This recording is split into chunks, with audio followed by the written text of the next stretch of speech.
She's April. And she's Molly. And we are Book Besties. It's beautiful. I hope you know that. The mask is not actually a mask, it's her face. Hashtag monsters see now. One of them is completely in love with Wallace. Like, this is her new book boyfriend. Be happy! Like, it doesn't... I know, it feels like it matters when you're a teenager. Side note, I love Doctor Who, so...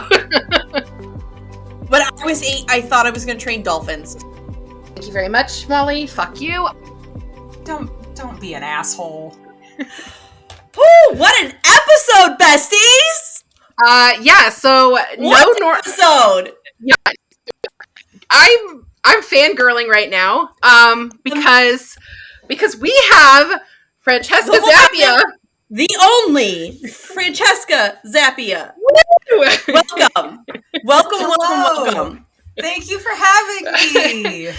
So this is going to be a little bit of a different episode because we are going to talk to an author for the first time. We're going to talk about her new book and a previous book that we covered on the pod that is a personal favorite of mine, and just writing in general. And I feel a lot of the things right now.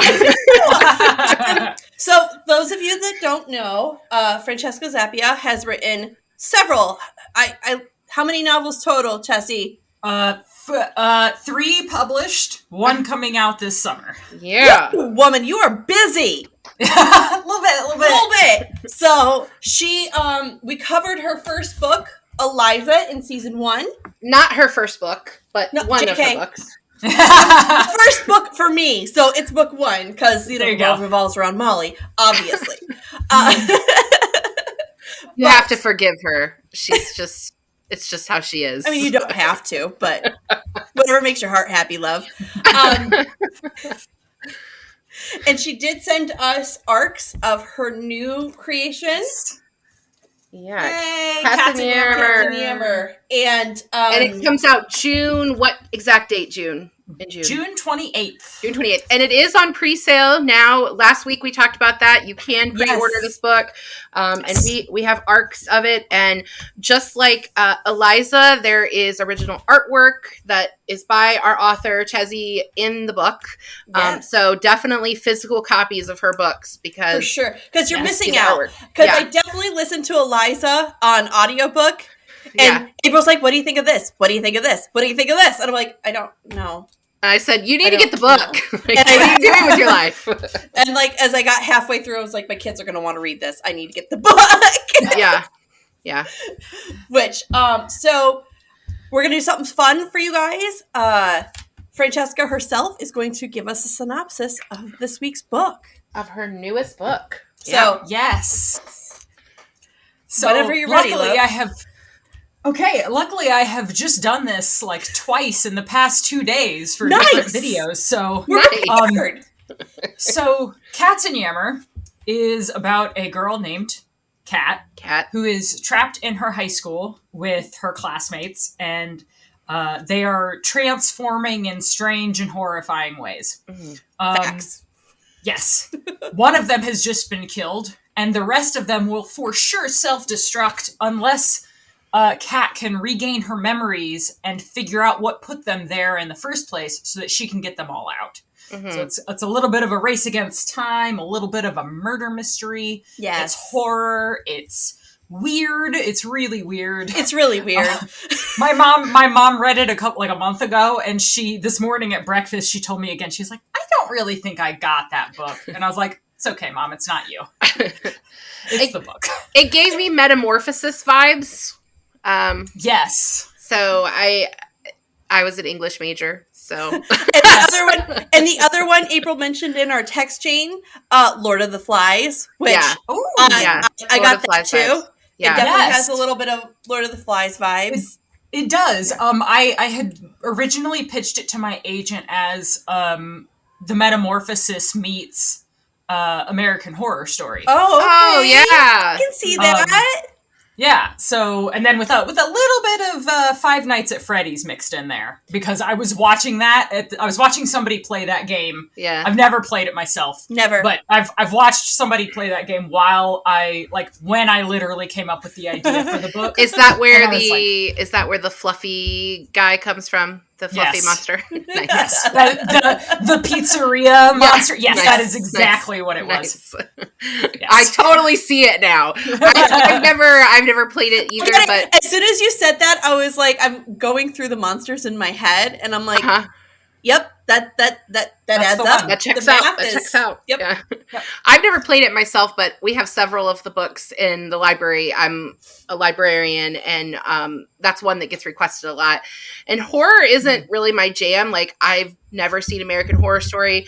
I steer clear of scary stuff. So at the beginning of this book, I was kind of like, oh, okay, this is really a different vibe than I read. I want to ask you, because I always want to ask people who don't read horror or don't watch horror, don't generally stay away from it. Like, what did you think of this? Did you feel like it was a horror story? Is that how you felt about it? Were you wary throughout? Like, I didn't feel horror. Like, initially, yes, because everyone was like changing, and I'm like, what's happening? But I didn't feel horror so much as I felt like a suspense and mystery. Like, to me, it was more of a mystery novel. I was getting like murder thriller vibes. You know, almost like Freddy and Jason stuff, like Nightmare on Elm Street. That was the vibe I was getting. But I also slasher. Yes, because the jump scare stuff. That's where I'm like feeling it. Mm-hmm. So I would go a different way. I feel like it's Agatha Christie plus weird transforming people. Yes, it is. That is exactly it. It's Agatha Christie. Yeah, they're in a school instead of a boat or a train. You know, it's. I am so happy to hear you say that. My boyfriend and I just watched Murder on the Orient Express. Yes. And we just got into like Poirot books. Yes, they're so good. Her books are so good and so good. I love that she's a mystery herself because she disappeared. And Molly and I are big Doctor Who fans, and like there's an episode of Doctor Who where they like give a story to why she disappeared. Anyway, sorry. Side note: I love Doctor Who. So. No, we're gonna go on tangents. It happens. That is fine with me. We go on tangents. But we definitely don't want to give away the ending. No, we're not going to do that. There is zero spoilers here, gang. For this episode, we are not spoiling the book. This episode. Listen here. You guys know we always spoil books all the time. Spoil books. I don't care. But this one I will not.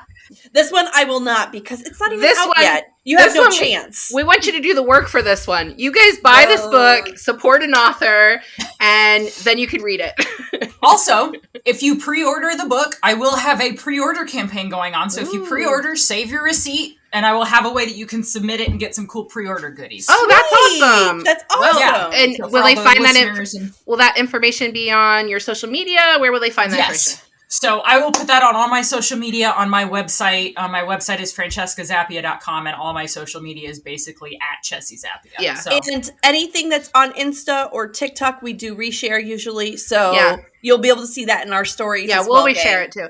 Yeah, and follow Chessie on Instagram. I'm not on TikTok, but I follow. By the way, I'm dying on TikTok. I follow her on Instagram, and there's some great artwork on there. I love watching your drawing process. Like, I just think it's so cool, especially when you do Monstrous Sea. I'm like there for it. So fantastic. Yeah, same. And you had a video about Pokemon that just blew my mind the other day. About so was it the one about the shrinking? Yeah. I was like, what in the world? I lost my mind. I was like, it's been 20 years of my life, gang. I don't know what to do right now.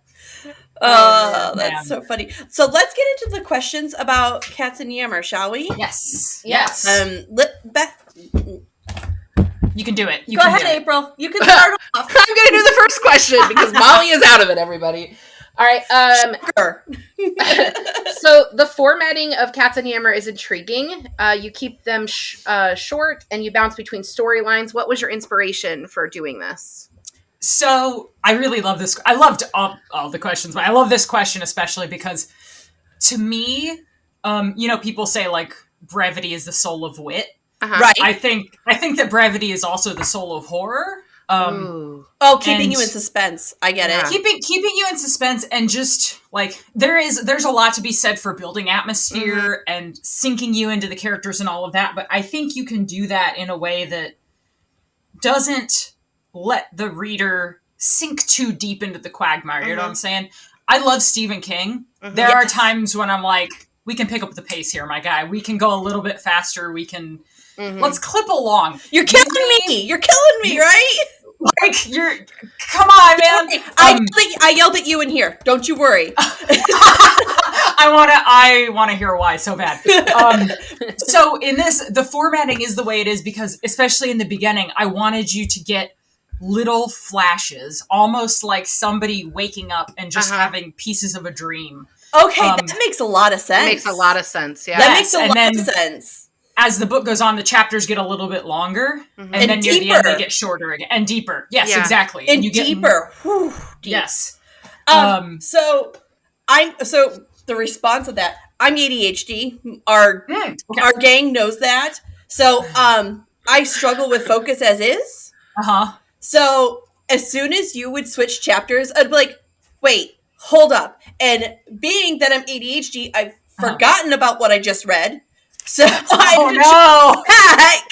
So I was on the struggle bus jumping back and forth, which eventually it all clicked about halfway through the book, and I was like, oh, I get it now. I get it now. So I could tell the difference. Like if I was forgetting if something was happening in present, we'll call present like the school time. Right. Can I just her past? There's a little black on not present and present. Right? So there's a difference in, I won't show the pages. Can I just show like the corner? Oh yeah, okay? You could show like the corner. Yeah, you could show. Yeah. Like when it's present, air quote, present day, the corners are blacked out. And then when we're in the past, the page has no color. Well, what I noticed also is when we're in the past, there's no quotation marks. Is that going to be okay? Is that wasn't just the arc? That's going to be like that. No, that is how I read it intentionally. It was and that was one of those weird things that, like, as I started writing it, I was like, no, these chapters don't have quotation marks because they are memories. They're stream of consciousness. Yes. It's she doesn't have like it's not in the moment, it's her remembering it. And so there is no concrete like quotation marks. It feels like the memories are kind of spliced. Like she's not remember them fully. Yeah. Yes. Yeah. So. Yeah, I definitely felt like, I can't even think of what the short story is called. There's a short story and it's something about wallpaper or yellow something or other, but there's a short story. Yes. It's a horror story. Yeah, where and she's madly going insane. And it's stream of consciousness as well. And I'll add it to the notes. The format is very similar. And I had to read, again, English major. So I read it for writing. I actually had to read that for my degree for writing. Yeah. It's a whole it's a whole like semester on like horror and breakdown of like that kind of thing. And it also talks about perspective, because it jumps from point of views, kind of like it goes from first person to second person, and she's talking about herself I think it's a poem. But I don't remember now. But anyways, short story, but it's a wallpapery thing. Yeah. I should say you loved that question. That was actually Molly's question. I don't know why I started with a Molly question, but that was Molly's question. Because Molly couldn't get her shit together. Credit is due. It's not unusual for Molly not to have her shit together. Friends help out friends. It's true. Exactly. So our next question. In both Eliza and Katzenjammer, the main character is an artist who has difficulty sharing their art. Is this something you relate to as a teenager?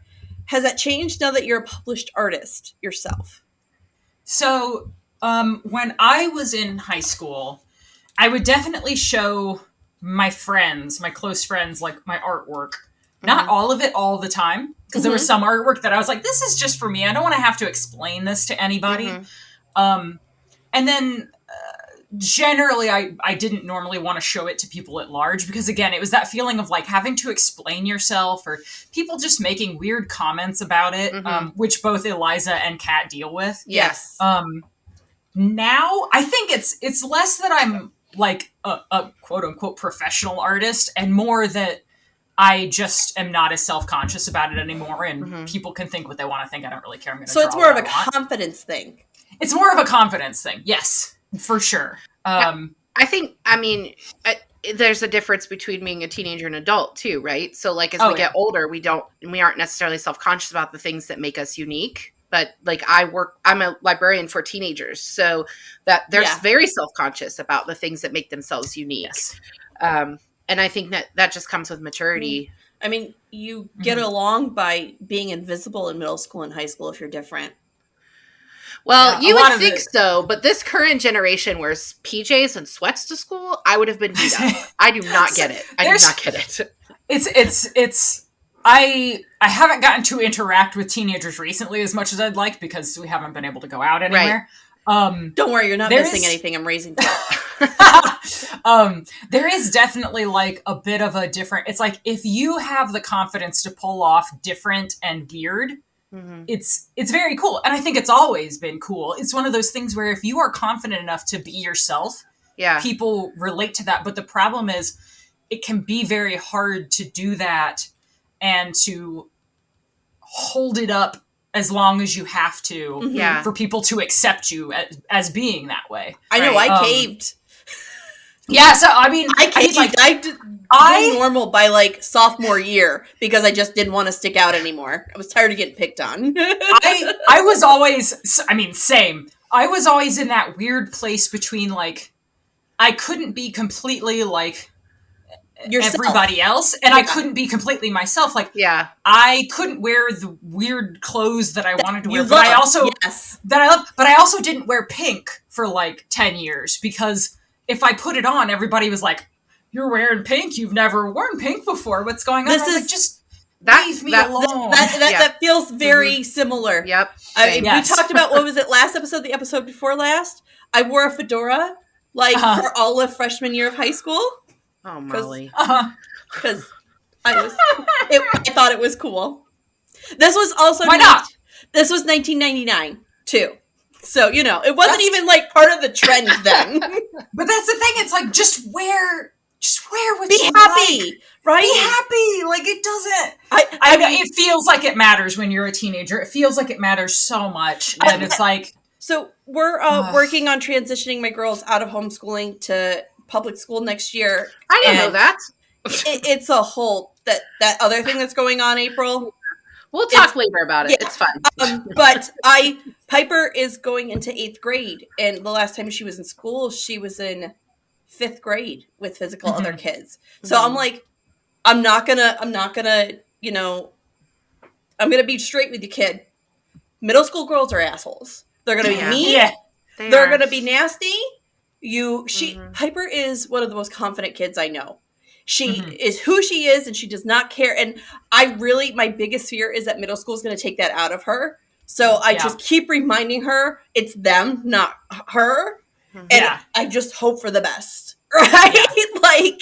Yeah. Middle schoolers are awful. One of mine decided that I looked like Mike Wazowski, from dick. Monsters, Inc. What a dick. And convinced my entire class that I looked like Mike Wazowski. I'm like, cool. They're awful. They are. They have not fully formed that morality. Don't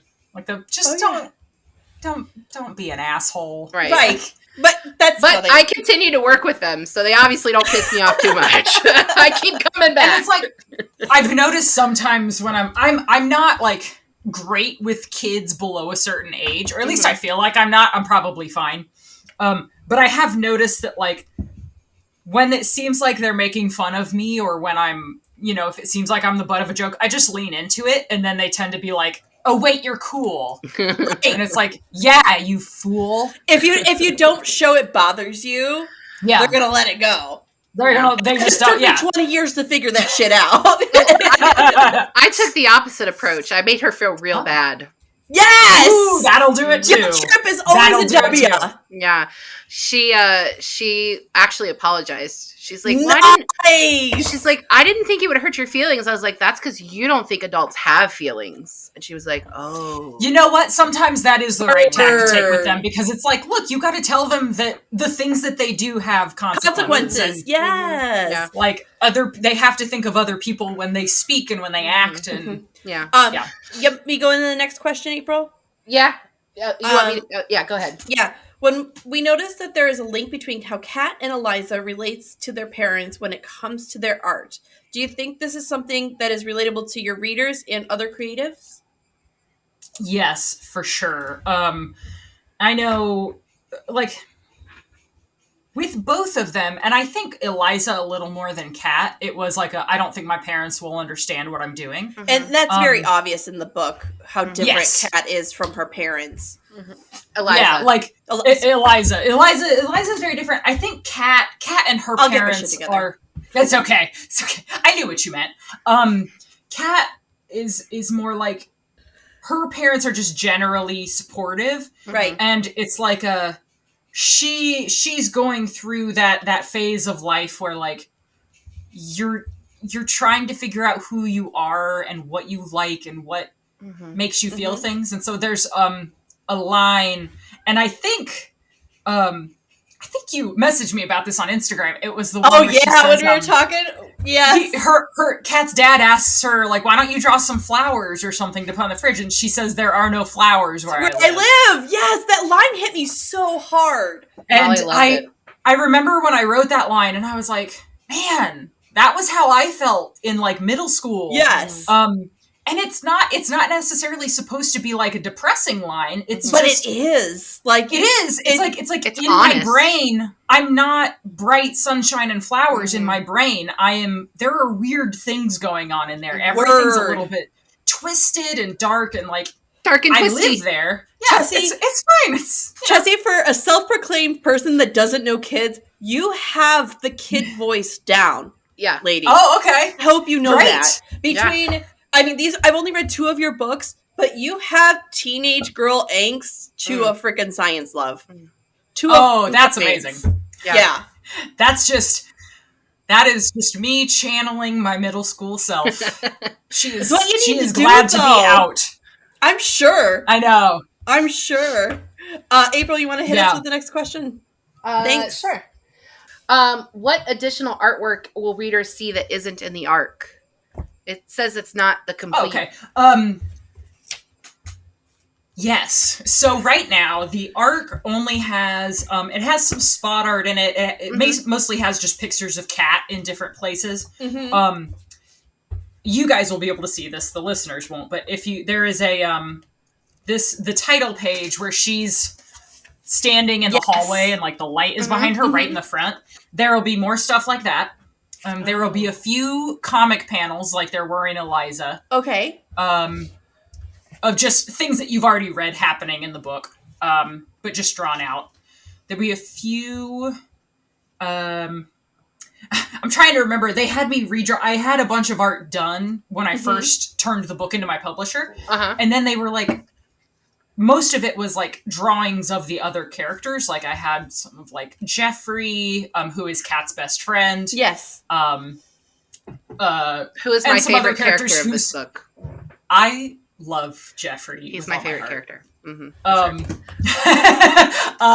So there was some of that, but they were like, we think it would be stronger if you didn't show the other characters. So kind of leaving them a mystery. I get it.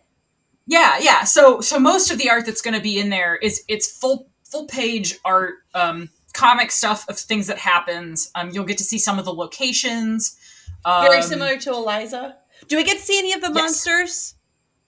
No. You will see the back of Jeffrey's head. Okay. You will see, which is a box. A box. Listeners. It is a box. There's one specifically I want to see, but I don't want to spoil the book, so I'll ask you. So don't say it. Okay. There's one scene that I... Like, when I was reading, I was like, God, I hope there's artwork for this, because it is beautiful. And it's so suspenseful. and I need something to go along with it to finish the picture for me, you know? Don't indulge her. Don't, because you'll ruin it for the world. And we had one more question on Katzenjammer before we dived in. Do you want me to take it? Do you want to, April? I'll do it. What was your inspiration for Katzenjammer, and did the artwork or the story come first?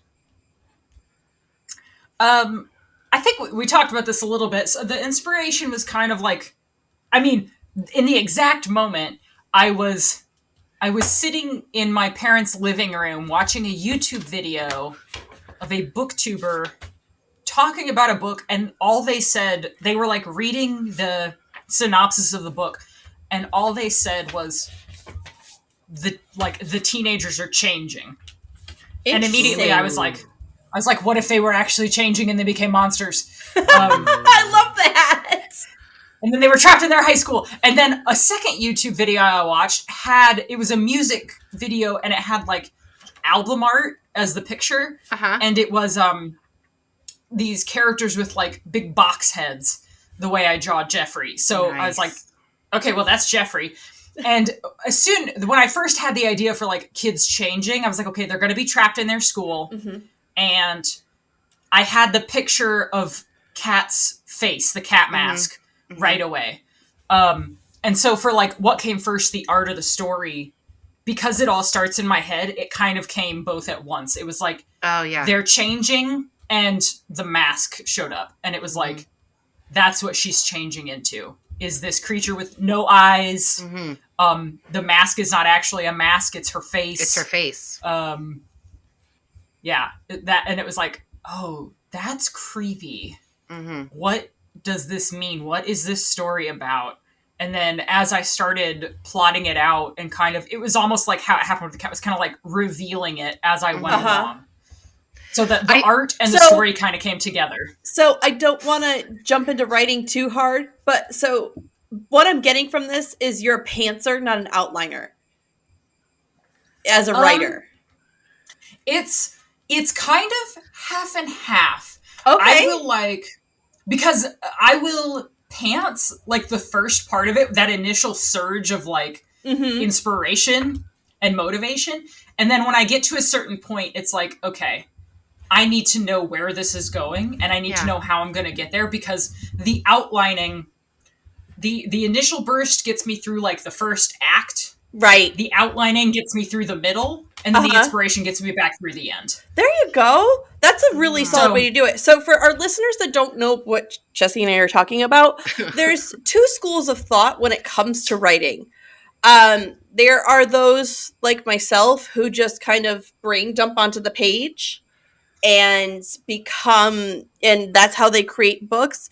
And then there are people that fully sit down and write a full outline before they even put words to pages. So, I don't understand how someone could fully outline before they have any words to pages. I have no idea either. I don't either. I don't. I've tried it before, and it doesn't work for me. It just kind of makes your brain. Well, it takes the fun out of it, I feel like. Mm-hmm. A little bit. There's a bit of discovery that I have to do while I'm writing. Mm-hmm. And sometimes, I mean, this is why it takes like years for me to write a book. Like when people, sorry, I'm going like 5 different directions. You're fine. You're good. When people ask me, how long did it take you to write this book?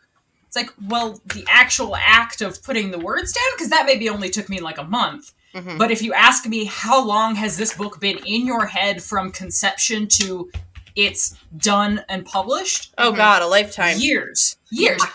I wrote Katzenjammer in November of 2013. Damn, I think. Woman. It was NaNoWriMo. Yep. And I had just... November gives me anxiety now just because of NaNoWriMo. Like, yeah. But now you have a new buddy? So I did that for NaNoWriMo because my first contract, I had to write a second book, which ended up being Eliza and Her Monsters. Which, I mean, it's not a terrible second book, babe. Not a terrible second. That was the perfect second book. I'm super happy with it. At the time, I was trying to write one that would fit, and I wrote Katzenjammer, and they were like, "It's a little too weird. Like, write something more normal first." And I was like, "Okay." So I have to say, I'm sorry to circle back to Kat and her face being the cat mask. Yeah. Yes. Visually, even without the illustrations that you do, which are great, even without that, the image in my head of her slinking around in all black with the cat mask on, and like literally she's slinking around the school like a cat, like that visually is just, it's so there for me. Like it gives you that feeling of you know how in horror films they make it look like the bodies, the way the bodies move, like that their bones like are twisting and contorting, and like they can put, you know what I mean, like contortionists. It gave me those vibes exactly. Yeah, yes, 100%. Sorry, go ahead. Oh, I was just gonna say, have either of you seen The Nightmare Before Christmas? Yes. You know, at the end when Jack is in Oogie Boogie's lair and he's trying to slip through the cards that have the knives, and he just becomes like a spider. Yeah. He's just kind of going up, down. So many times when I was a kid, I was like, oh, Jack Skellington is a spider. He's not a skeleton, he's a spider. Oh. It was because the movements of him. Yeah, and so like every time, like when I was writing this and everything, I was like, Kat is not a girl, she is a cat. She's a cat in this world, right? Like, she moves like a cat. She is just right. So that's exactly what I was going for. I love it. And I have to say, I'm not giving anything away, but the book has a great payoff. It so does. It's a great payoff. It so does. It was. I will say this now, and I haven't even finished my 2020 reading list. It is my favorite surprise ending I have read for 2022. It was good. It'll be my favorite. Good. It will be, and I am a very eclectic reader. I read all the things. She is. Not me. And I am telling you, that will be my favorite ending. It's a good payoff. It is an excellent payoff. When we're done here, I would love to hear what you thought about the ending. Like, for sure. Spoilers. We'll have a conversation after we stop recording. So next we're gonna dive into Eliza. We're gonna do a revisit, which her and I joked about this, about having you on to have a revisit way before we even actually talked to you. Yeah. So. And I was like, never full circle for us. And I was like, she's never in a million years going to come on our pod. Who are we? We are someone, obviously. But I have to say, so personally, I discovered Eliza and Her Monsters. Molly and I do a reading challenge that's separate from our pod. It's like still not public, gang. Stop asking. It's not public. It's something we've been doing with friends for like 9 years at this point. Like it's been a long time going. And one of the checklists we had to do was a book from an independent bookstore. So it was 2020, really hard to get into independent bookstores because they were all closed. So we definitely made that list before that happened. Right.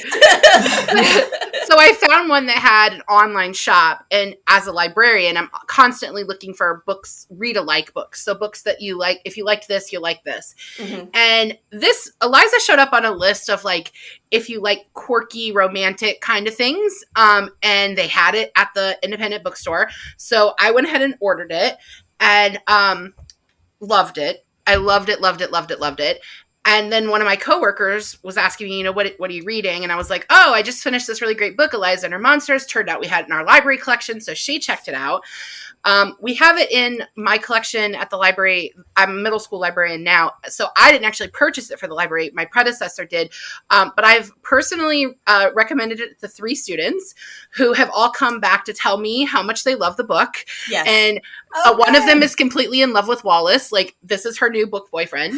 And I recommended it. Every Wednesday I do recommendations on our morning show. So that's been recommended to the whole school now. And like, honestly, I mean, having you here is just crazy to me. Like, I'm like, how is this happening? My girls both read this in under a day. It's so nice. Good. And there was after I had finished it for pod, there was a argument about who got to go first. But because of the artwork, Livia's pitch was, my youngest's pitch is, well, I'm an artist, and the book is more about art than it is about what Piper likes, so I should get it first. And I couldn't say no, because she wasn't wrong. It's a fair argument. Fair. I'm also the youngest, so I'm like, Fair. Sounds fair to me. So, let's dive into some questions about it, shall we? Do you want me to go first? Or yeah, go ahead. Go ahead, Molly. There are portions of the book where we see some of the Monster C artwork, and then the story is and the story in writing. Is this supposed to be Wallace's writing? This is also an April question. This is my question because I really want to know the answer. Yes. So the Monster C, like, oh yeah, they are kind of every written Monstrous Sea chapter has some artwork with it, right? But yes, that is Wallace's writing. But there's some of the chapters have writing like in like the text, right? Like on page 248. Yes, right? Yes, that is those are Wallace's words. So, and then anything. So I was just going to say anything that's like an actual comic panel, or is just a picture by itself, or even the pictures that are with Wallace's writing. That's all Eliza's. So I have So that's what I thought too, and I just feel like vindicated, really vindicated right now. Okay, so I need you then. I'm going to jump to the last question because I need you to settle. We've been having this argument back and forth about what's going on in the book, and I think I'm about to be wrong. So I have a theory about the artwork. Okay. So my theory is, so some of the artwork has more detail than others, correct? Yes. So my theory is it's different points of Eliza's work in progress as she's creating. True or false? Yeah. I mean, it's because some of it is like finished artwork that she would have actually put up on her page, and some of it's just sketches, like what she would have found in her sketchbook. Okay. Yeah. All right. So these were two big things that came up in our episode. So it's so nice to have like the confirmation of what we thought. Yes. And actually, I will tell you a fun fact that I tell this to like everybody who asks because it's like a triumph story for me. Let me see if I can find the picture. There is a picture in Eliza and Her Monsters. Okay. Of the like the big mech. That's like it has like the jackal head and it's a sketch and it's I just had that page open. It's we're all looking for it now. Why can I not? I don't know. My brain isn't. I should know where this is. It's probably closer to the front than I think. I don't know. Your book are like your children. There's so many of them. You can't keep track all the time. But I feel like I just saw it. Oh, is it this page 59? Oh, here it is. Yeah, this? 59. 59. Yes. Okay. So this one, this big mech, I drew this picture in 6th grade. What? I drew this in 6th grade. So much. And this picture almost got destroyed because I showed it, like, my best friend saw it on the bus and he was looking at it, and one of the other boys on the bus saw it and like took it. And he was like, a girl can't draw this. You didn't do this. And he almost tore it. You punched him in his face? Tore it up.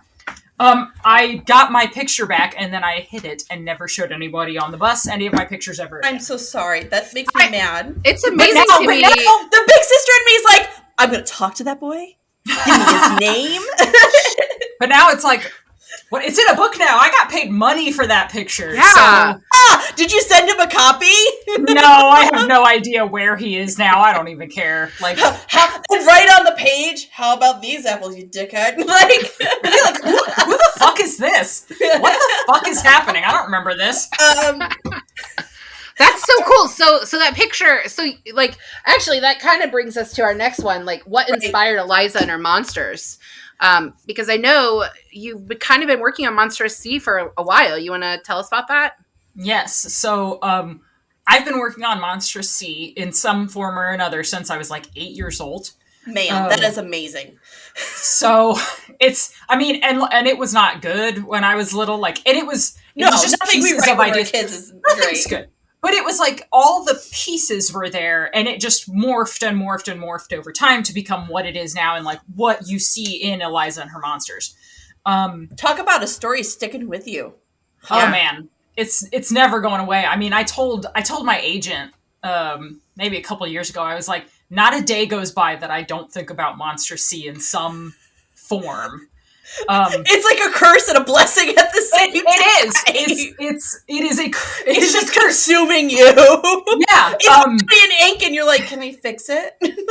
Can I, like, what I put in here, I had to be so careful to be like, okay, everything I put in here has to be things that will actually be in the story, and that if I have to change, I can like write around. Yeah. Because like what you get in Eliza and Her Monsters is like the very tip of the iceberg. Oh, like I can't put too much in here because it can't be any thicker without kids quitting. That too. I can't explain too much of Monster C because it's going to get confusing and it's not going to flow with Eliza's story. It had to dovetail. So I'm obsessed. But with does that mean that we'll ever get a Monstrous C? Like, will we get a published version? Because like Molly and I both want that. So do a lot of people, including me. Are you telling me you need help? So to go back to the first question, Eliza came about because, like I said, I needed a second book to fill my contract. Right. And my agent, I was having some trouble coming up with something that would fit well. Mm-hmm. And my agent was like, why don't you write a story about a girl who draws a webcomic, and that webcomic is Monstrous C? And that was all she gave me. And like the story kind of immediately erupted from there. Uh-huh. And it was like, I love Monstrous C. And her feelings, Eliza's feelings about it are my feelings. Yeah. Uh-huh. So it was very... Eliza and Her Monsters is, in a weird way, very autobiographical. Well, that was a question, so great. Yeah, so Monstrous C is like, I would love to publish it so much. It's a series. I've got the first book written. I've got a huge chunk of the second book written. Like, and obviously it would have to go through edits. It would have to go through everything. But like, it is a thing that exists. People could have it. We just need a publisher that sees your vision. Just a publisher that's saying the hashtag now. Hashtag Monster C now. Monster C now. Monster C now. That's our hashtag. Well, I mean, I there's such a fandom behind Eliza. Like, there's literally fan art on the interwebs about Eliza. Can I ask, how do you feel about the fan art? Being that you're an artist yourself and you have a vision of these, like, how do you feel about it? So I had gotten fan art before for my first book, Made You Up, and I loved that. And I loved the fan art that I got, like, of Eliza and Wallace. Mm-hmm. Mm-hmm. The first time somebody drew me Monstrous C fan art, I almost started crying. I was like, oh. They get you. They're like, I'm like, you know what it is. Somebody asked me a question about Monstrous C on Tumblr, like a world building question. Like, what do these people do in this world? And I was like, this is the writing question I've always wanted to answer. Like, that's wonderful. See, yeah, so I love it, and that being understood as a writer is like, it's huge. It's huge. It's massive. And it's like, I know I have a feeling in my gut. It's like, if Monstrous C were a thing, if a publisher bought it, it's like, man, I just know that there would be people who want to read it. Not just because I've had a lot of people tell me, but it's just one of those things. It's one of those things when you're writing and you're like, I have such big emotions over this and I'm putting so much emotion into it. Somebody out there is going to relate to that. Somebody out there is going to feel how much I put into it. I've noticed, this is just me personally, I noticed if I'm putting tears on the keyboard as I'm writing, whoever is reading that is going to feel that as I come along. Yeah. Right? Yes. If I'm not feeling it, they're not going to feel it. If it hurts to write it, it's going to hurt them to read it. Yes. There were parts in Katzenjammer that I was... The third act of Katzenjammer was like a mixed... I was sitting at my computer... I was in college at the time in my dorm room, and I was sitting at my computer like, I'm a terrible person. I'm doing this. This is an awful thing that's happening to these characters. Yes. It was like a big, deep, dark hole. Well, and then I got to the end and I was just crying because I was so happy, but also sad, but also... Writing is a conversation between you and your invisible friends. And when you make a decision like you made in Katzenjammer and put it on the page... It changes the trajectory of those characters. You are literally choosing life and death for your characters. And that hurts because those characters, no matter if they're in your first book or your 20th book, there is a piece of each character of you in each character. Period. Yes. And it's yeah, I totally agree. And there's a thing, you know, I think a lot of authors like to say, like, oh, my characters are my children, or my characters they're like real people to me. And then some other people make fun of that, and they're like, oh, they're real people too. And it's like, it's not that I think that they're real people. It's that I have spent time with them, and they're your as a friends. writer, like, you have an empathy for them that's like, I don't want this to happen to you. I don't want this to happen to a real person. Story move along. I'm sorry. Listen, if we can stick with Grey's Anatomy for 17 seasons and talk about Meredith Grey like she's a real person, then you can love your characters like they're real. Y'all, you two got me watching Grey's Anatomy. Yes!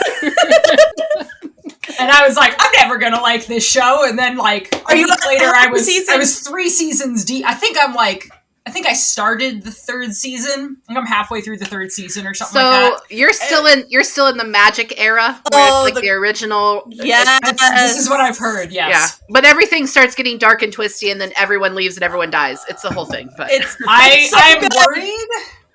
I'm worried because George is my boy. Say nothing. I don't want to know. I don't want to see your faces. I don't want to hear any noises. Don't say anything. George is my boy too, just so you know. I love him. George here.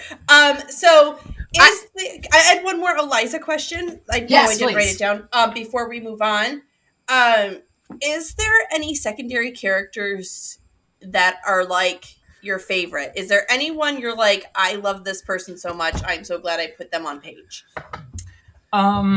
Yes. I love her brothers. Yes. Yeah. I love her brothers so much. Like, if I ever wrote a sequel to Eliza, which I don't think I would, it would probably be about Sully and Church. That would be a great novelette.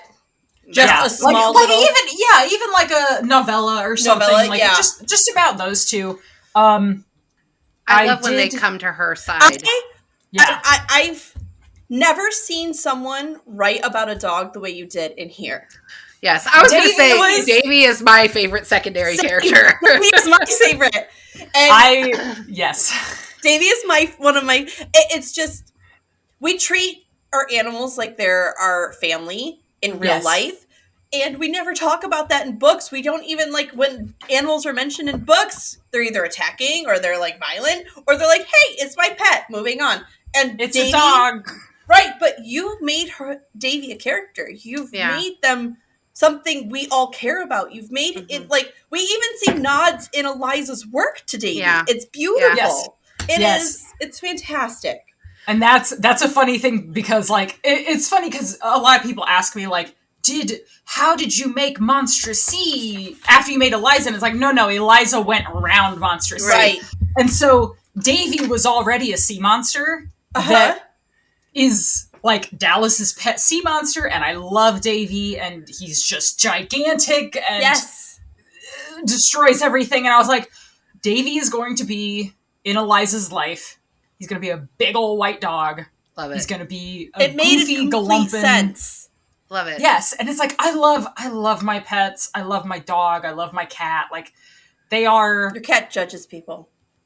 Carl judges people hard. My sister pointed out earlier that we think we're in a cult of Carl, and he is the cult leader. Oh, and she gave some really convincing. That's very cat-like. I've seen the TikTok. I've seen the TikToks about your cat. I think I can confirm this. Yes. While I fear him, I also want his approval. Yes. And he is a dumbass. Nice. Yes. I'm not a cat person, but the idea of a big fluffy dog, that's my jam right there. I love a big fluffy dog. I have a Saint Bernard, so I literally have a big fluffy dog. I just want to hug it. She's the best. Her name is Bailey, and she thinks she's a lap dog, but she's several laps. But she's great. And I grew up with big dogs, so like the idea of Davy being this big dog, like, to me, I was there for it because I think so. This is something I wanted to talk about anyway. I believe mental health is health, and I push this a lot with my students and with myself personally. And Davy is like a therapy dog without actually being a therapy dog, and I love that about him. But this when I read Eliza for the first time, chapter 10 starts with, there is a small monster in my brain that controls my doubt. Yeah. And I read that line and I literally stopped reading and went, this book sees me. And I'm 40 now. So I read this book when I was 38 and I'm reading about a teenager, but I just felt like this is me. I have an anxiety disorder. We've talked about it on the pod many times. I have an anxiety disorder. Sometimes it's my superpower, but it is the monster in my brain that controls my doubt. And for me, that line, I was sold. I was gonna read every inch of this book and more than once. And for me, that was very special. It's a valuable reread book for sure. Oh yeah, it's special. There's just something there that's just really like. Well, I mean, it's special. There are books that take. Thank you for your book. Yes, you're welcome. There are books that take the conversation about mental health and make it a primary focus and force it as a conversation, and it's not a smooth transition into the book. You make this a part of the book and a part of her life without us going, oh, this is a book about her mental health and her, you know what I mean? It is, I lost my thought. God. Well, and it's not, and it's not just Eliza. I mean, Wallace also has struggles with mental health issues as well. And I think like, when do we ever see young men in stories struggle with mental health? You know, when do we see that? That was a big thing for me. It was like, I need both of them to have these struggles. I know that line from Eliza is like, I think that's the one that's the most quoted. And that was definitely one when I was writing it. That was one of those things that like you kind of black out and it just comes out. And it's like, oh, I was just fully writing about myself. And then it's a moment for sure. It's definitely a moment. And like the importance of making it such a part of their life, because even when I was writing that book, I didn't realize how big a part of my life my anxiety was. Because it was actually that I wrote that book in 2015. It came out in 2017. And then 6 months later, I had a pretty serious bout of depression, like my first ever really bad depression caused by general anxiety disorder. And I'm much better now. Everything got cleared up. It's all good. But it was definitely like while I was going through that, I realized like, oh, I actually got it right in the book and somehow managed to describe all of this as it happens. And I'm really glad that it even rang true for me. It was like I had to go back and rethink about my own work and like take my own words to heart. Your subconscious was talking to you. My subconscious was saying like, there's a problem. You need to take care of it soon. And luckily I did, but like it's such a big thing. And it's beautiful. I hope you know that. And it's going to help a lot of kids. It truly is. Yeah, for sure. I hope so. That's what I hope for that. So I want to mention one more thing about Eliza, then we can jump into the writing questions, if that's okay. Yeah. The scene in the comic book store, I instantly thought of Big Bang. I don't know if you're a fan of the show. In the bookstore. In the bookstore. My bad. In the bookstore. I'm mixing it up. Bookstore versus Halloween. Specifically the Halloween. Yeah. The Halloween one. Halloween. I did used to watch Big Bang Theory, like when it was first on. And then in the later seasons, I would only watch for Sheldon and Amy. Right. 100%. That's why everybody watches. We ship Shamey here. But yeah, it was definitely like a man, I wish I had that kind of place, like just a bookstore to hang out in. It just makes it was a moment for Eliza to finally feel accepted. Yes, right? It's like oh, these are my people. Like I didn't know had her people online. This was a thing. It wasn't like we have internet friends. Nurse Katie, for example. I don't know Nurse Katie. I've never met Nurse Katie in person ever, but I've known Nurse Katie since I was in 8th grade. Right, but she is my friend. But physically seeing her, when I finally get to meet her, it'll put it into like reality in my dome. Like, oh, there's people who know me, right? Like, this is real. This is like real life, man. Yeah. Yeah. We're running long. Are you good for us to keep going to ask you some writing questions? Okay. Awesome. Yeah, for sure.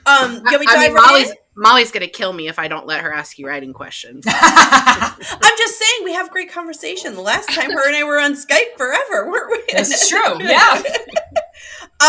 So let's, did you have a favorite author that inspired you as a kid? Do you have one now as an adult? So, one that definitely inspired me as a kid, my favorite book, even probably now, but definitely growing up, was The Hero and the Crown by Robin McKinley. Okay. That was the only book I had read by her at the time. And I didn't want to read it at first. My mom picked it off the shelf at the library and was like, here, you're reading this one. And I was like, well, it has a dragon on it, so fine. I'm here for it. Dragon. And I love that book to death. It's so good. And there were things that she did in that book that I just kind of mesmerized me in a way. I was like, gotcha. I didn't know that you could do this. The other author that I really liked and read a lot of when I was a kid was She Who Shall Not Be Named. Oh, yep. Yep. And you know that things change.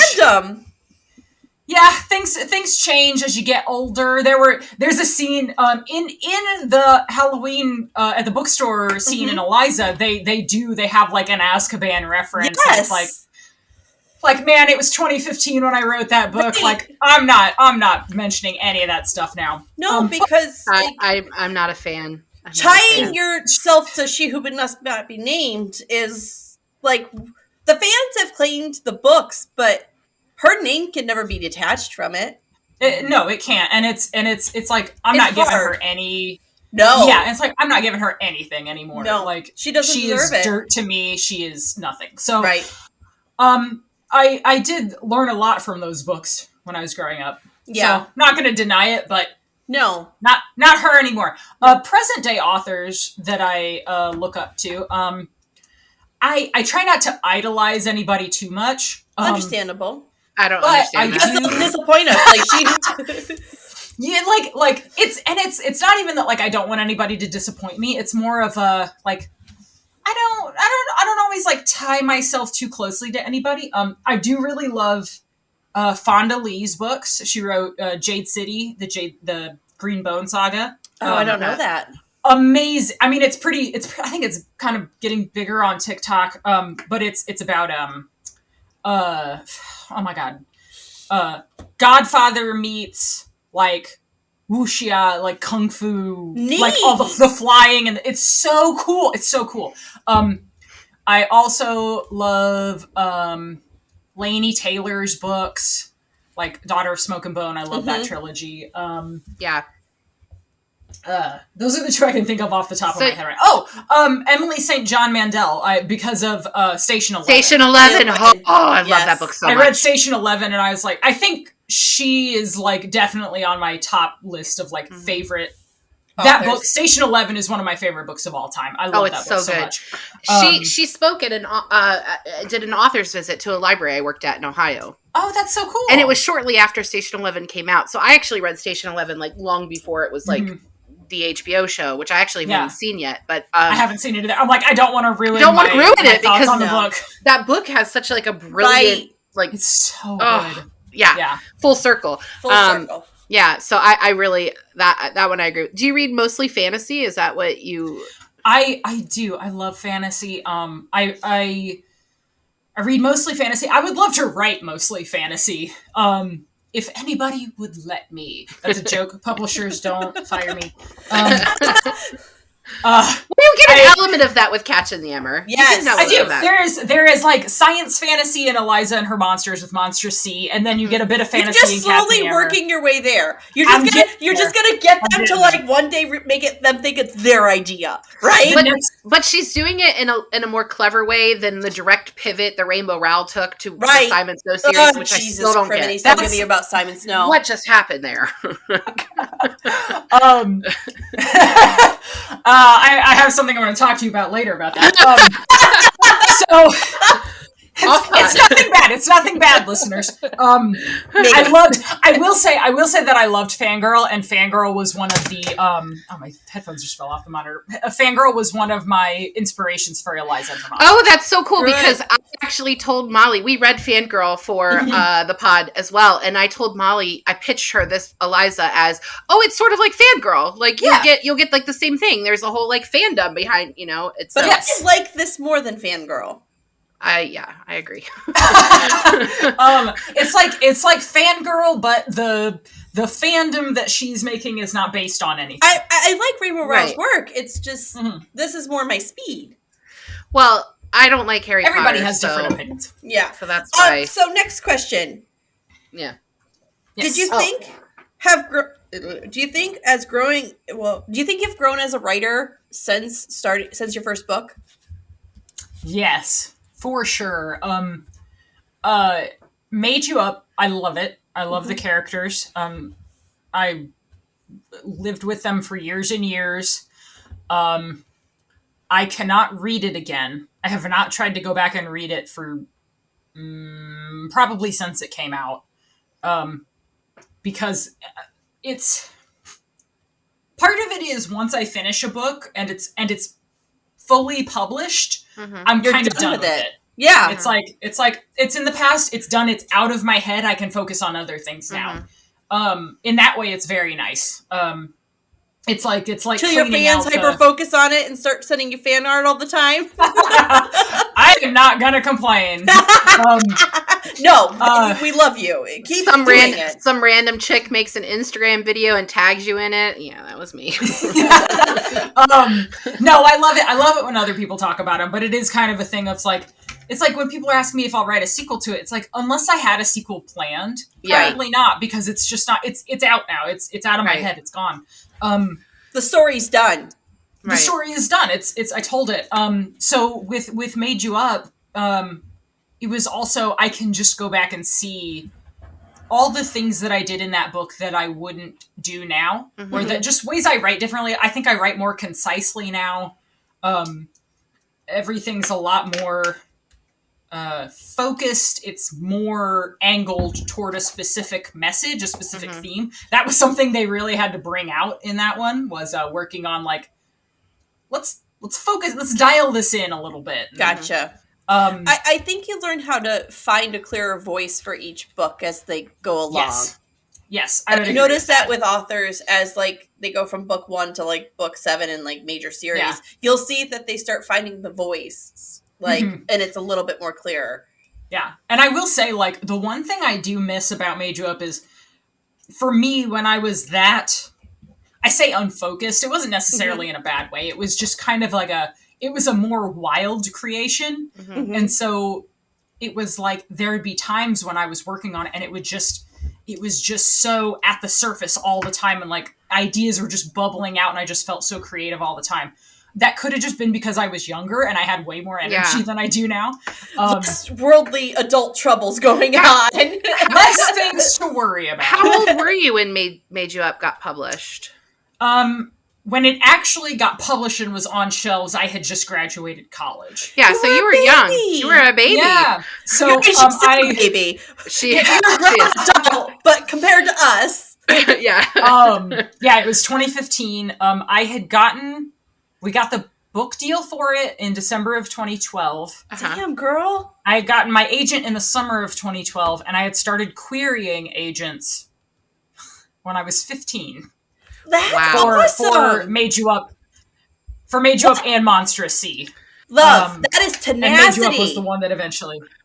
Wow. That's amazing. It was a time. Yeah. And you're from, are you from Indianapolis?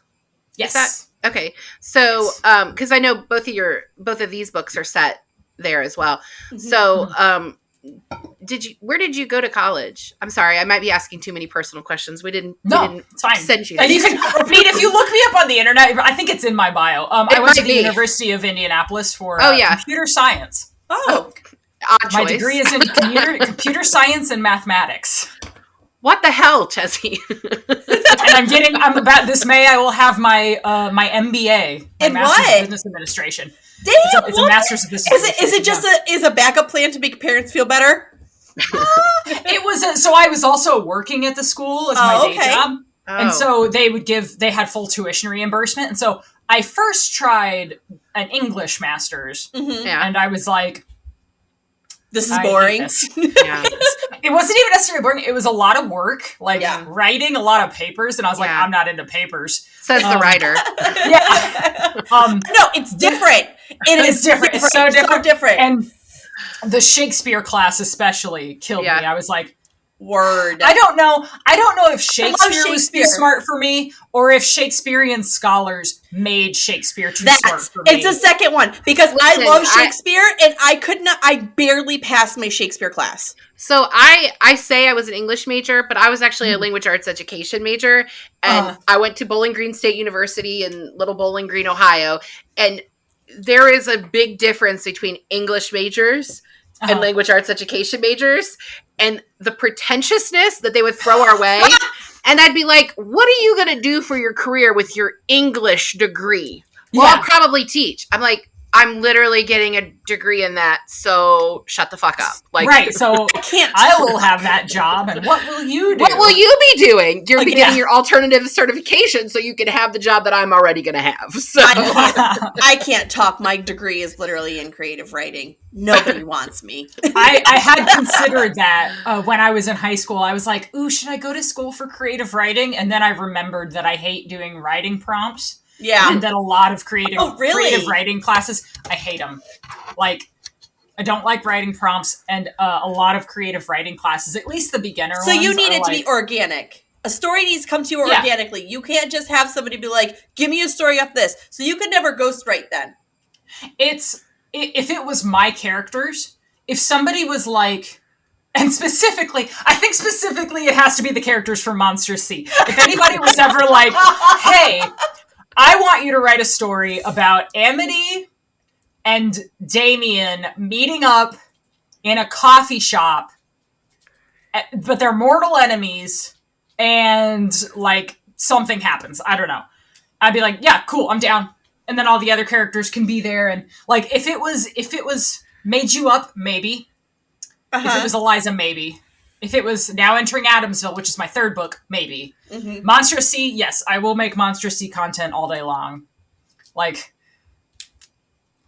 but it's been a part of you since you were 8. Right. Yeah. So, right. So I know the characters pretty well. Right. But I was 8, I thought I was going to train dolphins. So we had 2 different lives. So what do you think the best writing advice you've gotten so far as a writer? I think it is the technical best writing advice that anybody gave me was write what you love. Mm-hmm. But the way I have interpreted that over the years is write what you care about. Mm-hmm. So it doesn't necessarily have to be something that you love, although that is a very good place to start. So like when I start writing something, I call it the Bob Ross method, which is, what can I put into this book that's going to make me happy? Nice. Yeah. Happy trees. Happy little accidents. Happy little accidents, happy little trees. Like, do I want a tree? Do I want a sea monster here? Yes. I'm going to put that in. Nice.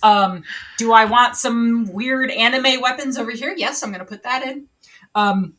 So there's that. But then there's also, I write better when I'm writing about a theme or a character or a situation that I care about in some way. Either it makes me angry, or it makes me happy, or it makes me sad. Like something that evokes emotion in me and makes me want to do something, makes me want, just gives me a feeling of something. Like you give a damn. You literally give a damn. It makes me give a damn about what's happening. And I feel like that is truly, I mean, because like I think I said this earlier, if you care about the story, you will make a reader care about the story. Yes. Someone will pick up on it. And maybe they won't feel about that scene the same way that you feel about it, but they should feel something. And so, I mean, emotion is the heart of stories. So right. If you're not feeling emotion while you're writing, what do you do? What's the point? And it can even be frustration. I've written some of my best stuff when I'm just super frustrated at the fact that I have to write it. Oh, I write best when my house is in chaos. Yeah. I will stand in the kitchen. My kids will have the TV on. Matthew will be making dinner, and the dogs are barking, and everybody's losing their shit. And I am sitting there, and it's just static. Yeah. Yeah. And I write the best then because the noise like cancels out all this other chaotic that's going in my brain. I wonder too if that's why I had more creativity and more oomph to what I was thinking about when I was in like middle school and high school is because I was so you were trying to tune out the negativity that was in that space. Everything else and like my own anxiety and my own like angst over things gave me so much fuel. Yeah. And it helps you dissociate too. It does. And it's like, that's horrible because it's like, I don't ever want to feel that way again. And I'm much more, much better adjusted now. I'm much calmer now. And it's like, oh man, I can just be a normal person and just relax. Like, this is nice. But then I don't. Right. I don't write as much. It's a little bit harder. I have to force myself to sit down and write now. So when it comes to your young fans, what kind of advice do you give them if they tell you they want to be published like you, or they want to write like you, or they want to draw like you? What's usually the first, like your go-to? Is it something along those lines, or is it something else? It's usually, first of all, it's usually practice. Right. Which is not what nobody wants to hear. Absolutely not. Most people they want to hear that they're perfect instantly. Yes. They either want to hear that they're perfect instantly and they're already doing it, or they want to hear that there is some secret trick. Yeah. Yeah. And it's like unfortunately you have it in Tide, or like, no, it is time. You don't just instantly get a, like, I've been applying for agents since I was 25. It doesn't happen overnight. Right. No. I mean, for some people it does, but they're anomalies. They are like severe. Fuck those people. I know some of those people. Fuck those people. No, they're fine people. I'm not saying that you have to. I'm not in their world. Right now. Everybody is different. We all have our own publishing paths. That's my happy thought for the day. But things do take time, right? And so it can be very frustrating at times. Something that can help if you do want to write like me or like another author that you really love is, and if you're just starting out, it's like literally go get one of their books, and one thing you can do is open to a page and just start typing out a passage that they've written, and I found that I've never done it, but I've thought about doing it. And that just helps me get, like, even thinking about doing it helps me get the flow of their voice.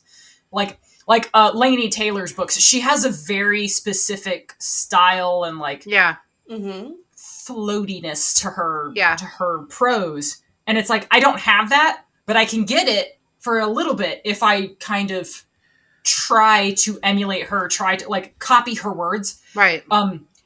Over time, then, you have to evolve from there. It's like, you can try something else first, get the feeling of it, see how it feels, see what it sounds like to you. And then as you do it more, you will sink into your own style. So it's like, you can try to write like me at first. You can try to draw like me.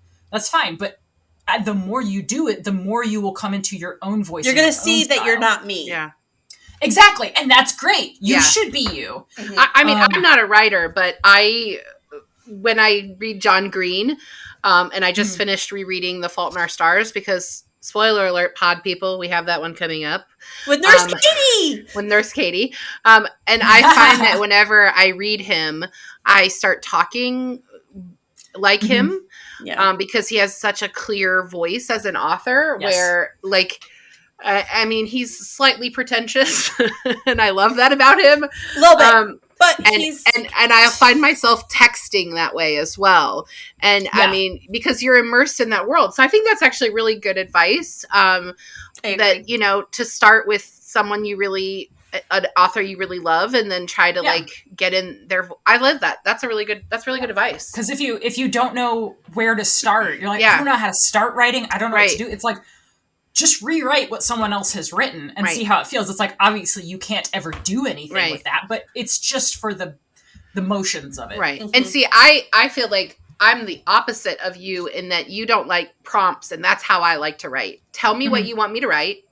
And that's why I have a master's degree in being a librarian. Like, I'm a library science master's degree because somebody told me, here's the topic you have to write about. And I went, oh, okay, I could do that. I could research that and I could write about that. But like writing creatively, I mean, I think maybe Molly has read some of my things before. I've written things that it just never comes to the final, and I've never finished them. They're all just works in progress. And I had one that I was really proud of, and I could tell you how it's going to end. And I haven't even worked on it, I guess, since my oldest is about to turn 9, and I think he was probably 1. You were still here. No, it was in Ohio. I was in Ohio. The one you emailed me? I was in Ohio when I was writing that. Yeah. So, and I've never even picked it back up. But I know how it would end. I just don't have the patience to sit down and write it. Like, that's not where my brain works. I want to read. I want to immerse myself in what other people have written. And there was a time that I wanted to be a writer. Like, I actually went to school for journalism initially because I wanted to be a writer of some caliber. But I'm a reader, and I'm okay with that. Like, that's my contribution to literature is that I'm putting books on a shelf for kids to discover. You are an excellent voice for the reader.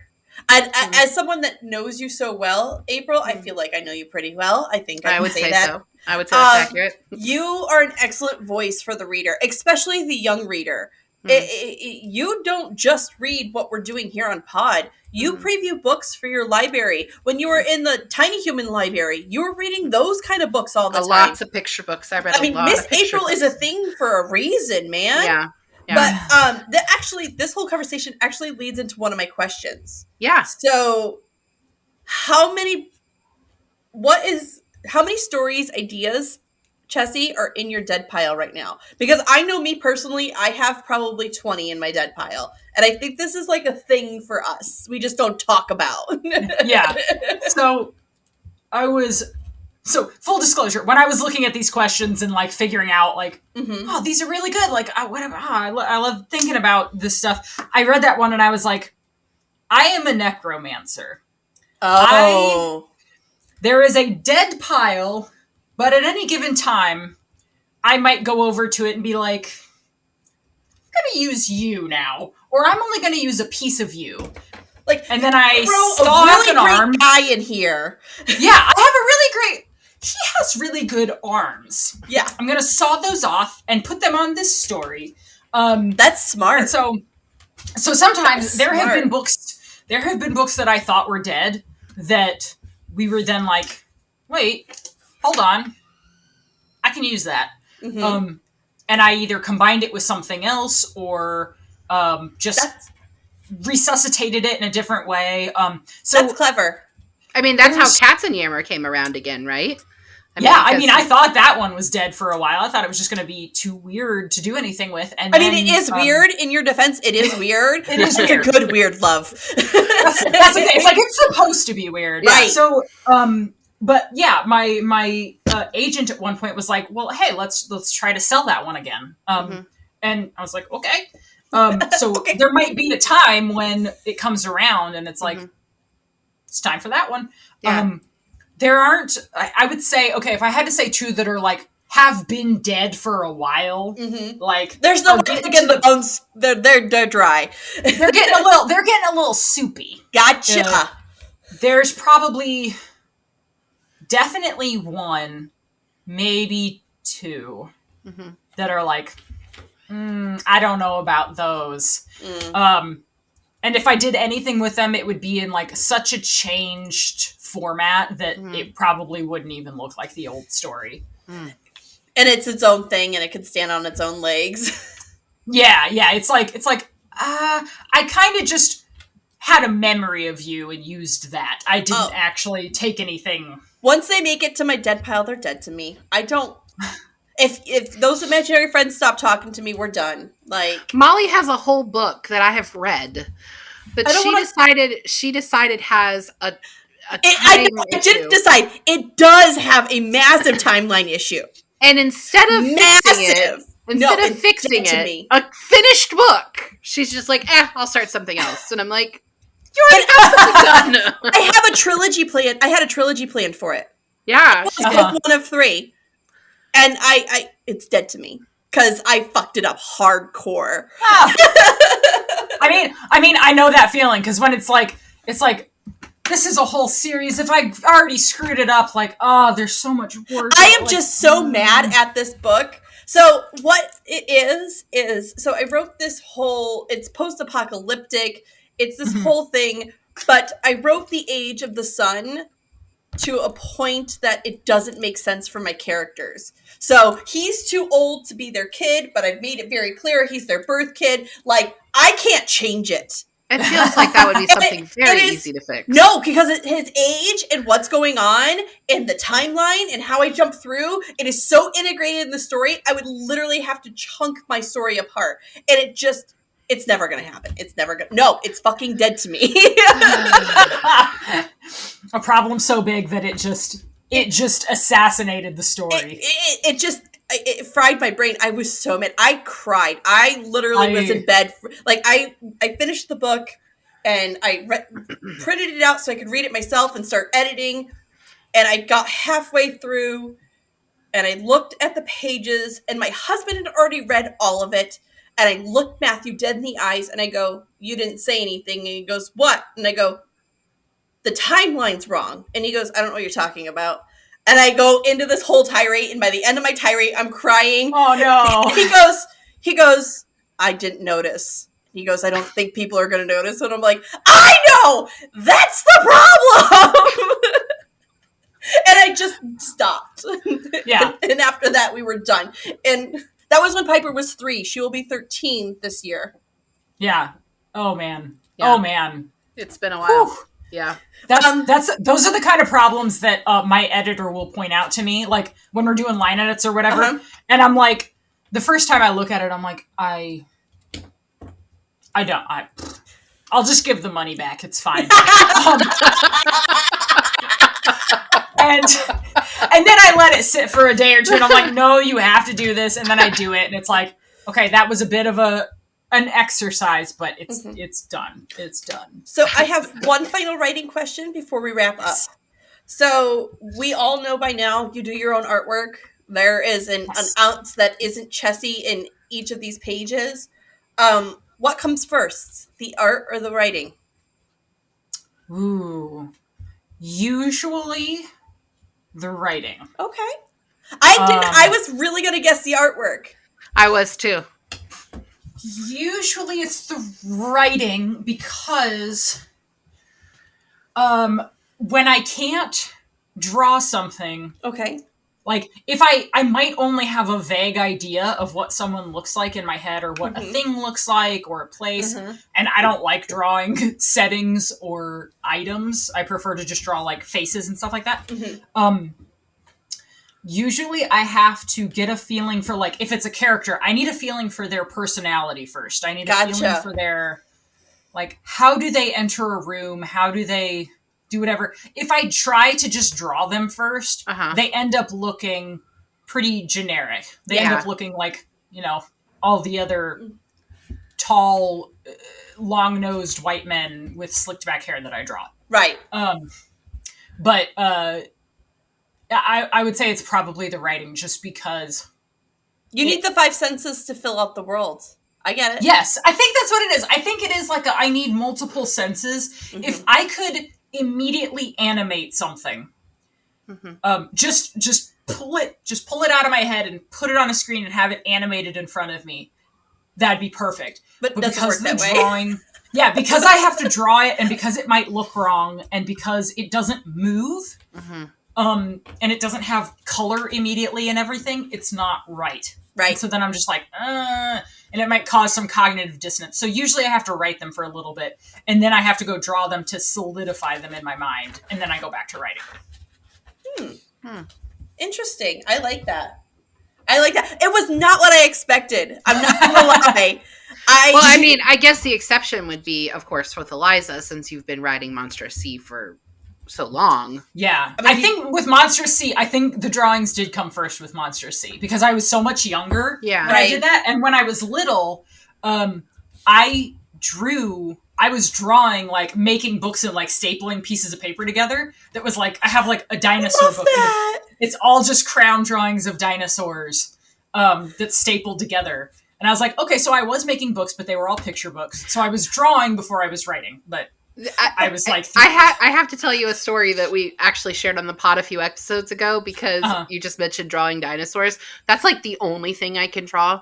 I'm terrible at drawing. She got to meet a famous child author for drawing out dinosaurs. I did. I met Beverly Cleary. Yeah, so I won a young authors contest and my book like was a fantasy. My friend and I like fell through a hole in the earth on my swing set and like we went back in time and like there were dinosaurs because I could draw them. So. Yeah. But anyway, that was that I met Beverly Cleary because of that. It was very cool. It was also the 80s. So. I have zero photographic evidence that this actually happened, but I promise it did. I don't feel like anybody would lie about meeting Beverly Cleary. No. So I'm gonna take your word for it. It was very cool. It was very cool, but I think I was either 7 or 8 because it was second grade. So yeah, I was either 7 or 8. So to me it was cool, but now I'm like, I met fucking Beverly Cleary. Like yeah. Okay, now I've been friends with this woman since the early 2000s, and this was the first time I had heard this. Was when we covered it on pod. And I'm like, wait.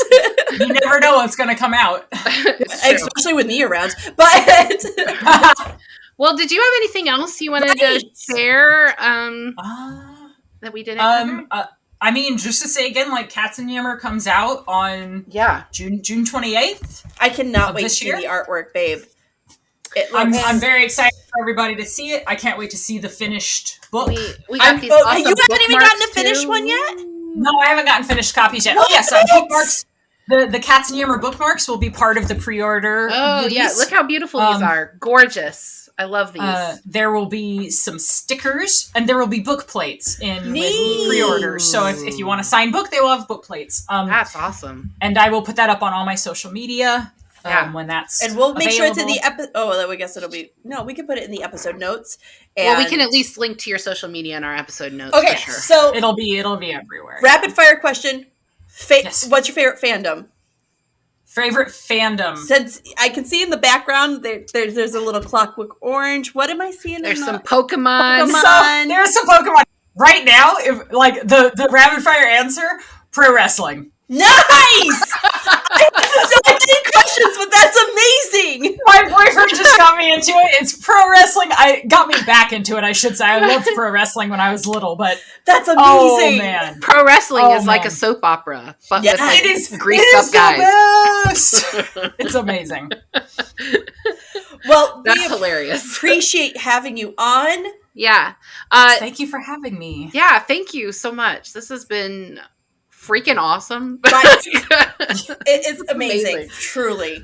Can I tell our listeners what we're doing next week? Yes, please. So next week we are talking about the Hunger Games series. We are going to cover all of the books because I made Molly do that.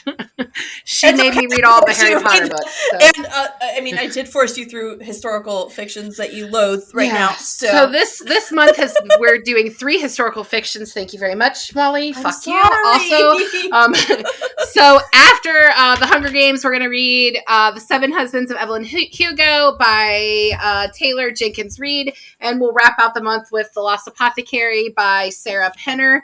And at that point, I'm going to murder Molly in her sleep because she's made me read so much fucking historical fiction. I'm going to see you in person for the first time in years. You may, while I'm murdering you. Good to see you. Reid! I missed you. Anyway, thank you all so much for listening. Francesca Zappia. Chessie. No, Chessie. Thank you. You are always welcome on the pod. Come and hang out and read a book with us. We don't care. I would love to read. I would love to talk about books. Yes. No, someone else is. Season 3. Hey, Chessie, we're talking about our favorite book. How about that? Yes. I love that idea. Yes. I'm promising things without talking to my partner first. I apologize. I'm here for it. We wrap up, just so you know, we wrap up season 2 at the end of June. July kicks off season 3. So pick a date and pick a book and we'll read it for you. Oh, heck yeah. I'll be past release date, baby. Yes. We can come back. She's like, hell, I got free time. All right. Anyway, thank you all so much for joining us, and we'll see you next week. Bye. Bye. Thank you for joining us today on Book Besties. Don't forget to like and subscribe. Our special guest today was Francesca Zappia, talking about the soon-to-be-released book, Katzenjammer. Learn more about Francesca Zappia and her new book at francescazappia.com. Your book besties are Molly Biggs and April Watkins. Editing by Thomas Watkins, and music is Sweet Sleepy by Prigida. Don't forget to follow Book Besties on Facebook, Instagram, Twitter, TikTok, and YouTube. If you'd like to contact the Book Besties, please email us at bookbestiespod@gmail.com.